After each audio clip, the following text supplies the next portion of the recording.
வணக்கம். நாம் அன்றாட வாழ்க்கையில் பயன்படுத்துகிற செல்ஃபோன் ஆகட்டும், டிவி ஆகட்டும், இல்லைனா மைக்ரோவேவ் ஓவன் ஆகட்டும், எல்லாமே ஒரு எலக்ட்ரோமேக்னெட்டிக் வேவ் ரேடியேஷன் மூலமாக தான் ஒர்க் ஆகுது அப்படின்னு உங்களால் நம்ப முடியுமா? சரி, இந்த எலக்ட்ரோமேக்னெட்டிக் வேவ் ரேடியேஷன் பின்னாடி இருக்கிற அறிவியலை சொல்கிறது தான் இந்த செக்மெண்ட். நான் உங்கள் ஹேமகுமார், கல்வியாளர்.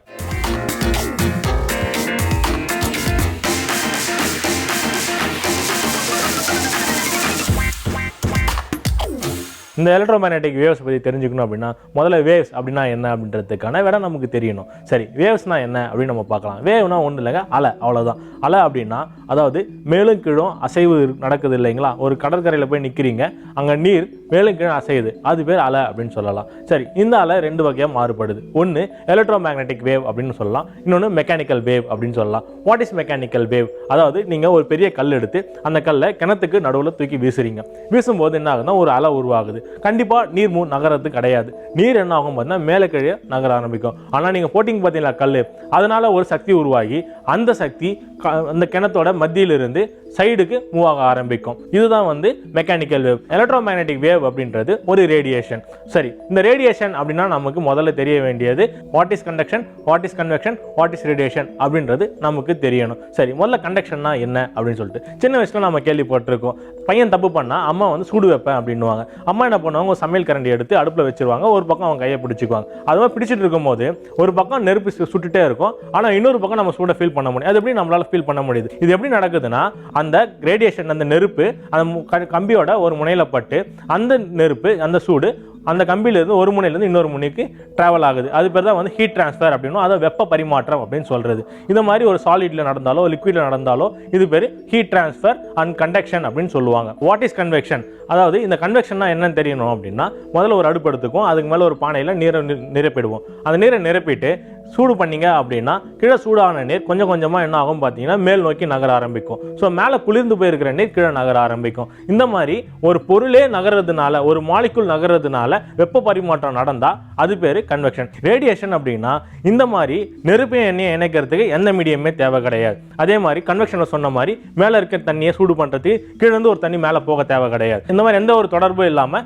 வெப்ப பரிமாற்றம் நடக்குது அப்படின்னா அது பேரு ரேடியேஷன். இந்த மாதிரி ஒரு ரேடியேஷனை தான் எலக்ட்ரோமேக்னெட்டிக் ரேடியேஷனை வச்சு நம்ம பொருத்தி பார்க்க போகிறோம். இந்த எலக்ட்ரோமேக்னெட்டிக் ரேடியேஷனில் என்ன இருக்கும் பார்த்தீங்கன்னா முதல்ல எலக்ட்ரிக்கல் வேவ்ஸ் இந்த மாதிரி பாஸ் ஆகும். ஸோ இந்த மாதிரி அப் அண்ட் டவுன் பாஸ் ஆகிறதுக்கு பெர்பெண்டிகுலராக அது கூட மேக்னெட்டிக் வேவ்ஸ் இந்த மாதிரி பாஸ் ஆகும். ஸோ எப்பவுமே எலக்ட்ரோமேக்னெட்டோட வேவ் லென்த்தும் அதே மாதிரி மேக்னெட்டிக் வேவோட வேவ் லென்த்தும் ரொம்ப மேட்ச் ஆகும். ஸோ இந்த மாதிரி மேட்ச் ஆகிட்டு வரதா எலக்ட்ரோமேக்னெட்டிக் வேவ் லென்த் அப்படின்லாம். சரி, இந்த எலக்ட்ரோமேக்னெட்டிக் வேவ் லென்த் எங்கேருந்து கிடைக்கும்? இந்த எலக்ட்ரோமேக்னெட்டிக் வேவ் லென்த்தில் என்ன இருக்கும்? இந்த மாதிரி அலைகள் இருக்கும்போது அந்த அலைகளோட சேர்த்து சக்தியும் நகர ஆரம்பிக்கும். அதே போல எலக்ட்ரோமேக்னெட்டிக் ஃபோர்ஸ், எலக்ட்ரோமேக்னெட்டிக் எனர்ஜி அப்படின்னு நம்ம சொல்கிறோம். இந்த எலக்ட்ரோமேக்னெட்டிக் ரேடியேஷனில் அப்படி என்ன தான் இருக்குது அப்படின்னு பார்த்தீங்கன்னா ஹை எனர்ஜைஸ்டு ஃபோட்டான்ஸ் இருக்குன்றாங்க. ஸோ இந்த ஃபோட்டான்ஸ் எங்கெங்கெல்லாம் இருக்குது பார்த்தீங்கன்னா ஒன்றும் இல்லை, சாதாரண ஒரு வெளிச்சத்தில் கூட இருக்குங்க. இப்போ என் சட்டை கருப்பு கலர்ல தெரியுது அப்படின்னா இந்த சட்டை ஏன் கருப்பு கலர்ல தெரியுது?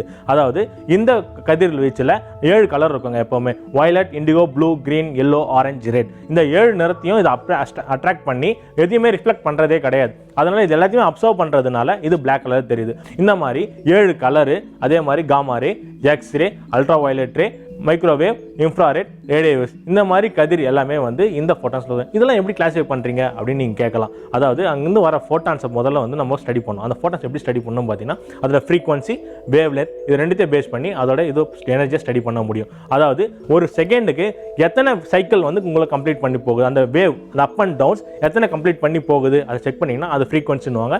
அதுக்கு ஒரு டேர்ம் வச்சிருக்காங்க, யூனிட். அது பேர் ஹெர்ட்ஸ் அப்படிங்கிறது.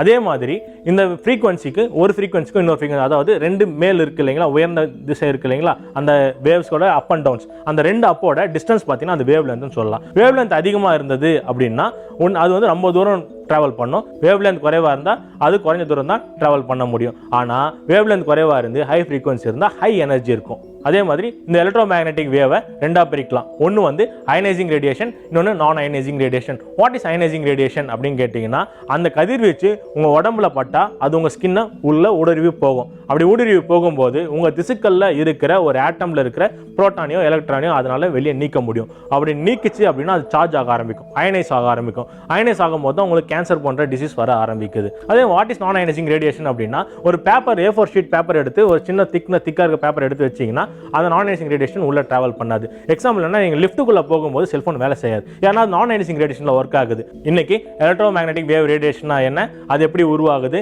அதோட டைப்ஸ் என்ன, கிளாசிஃபிகேஷன் சொல்லிட்டு நம்ம பார்த்தோம். அதுலேயே நான் ஒரு சின்ன எக்ஸாம்பிளும் சொன்னேன். அதாவது செல்போன் வந்து நான் அயனைசிங் ரேடியேஷன்ல ஒர்க் ஆகுது, அதனால ஸ்கின்னுக்குள்ள நுழைய முடியாது, அதனால கேன்சர் ஏற்படுத்த முடியாதுன்னு சொன்னேன். ஆனா இது வந்து ஒரு எச்சரிக்கை சொல்றேன், அளவுக்கு மீறினால் அமிர்தமும் நஞ்சுன்ற மாதிரி அந்த செல்போன் நான் அயனைசிங் தான், ஆனா அளவுக்கு மீறி பயன்படுத்தினா அது கண்டிப்பா கேடு விளைவிக்கும். இந்த மாதிரி வேற ஒரு இன்ட்ரெஸ்டிங் டாபிக்கோடு இன்னொரு செக்மெண்ட்ல உங்களை மீட் பண்றேன். அதுவரை உங்களிடமிருந்து விடைபெறுவது உங்கள் ஹேமகுமார், கல்வியாளர்.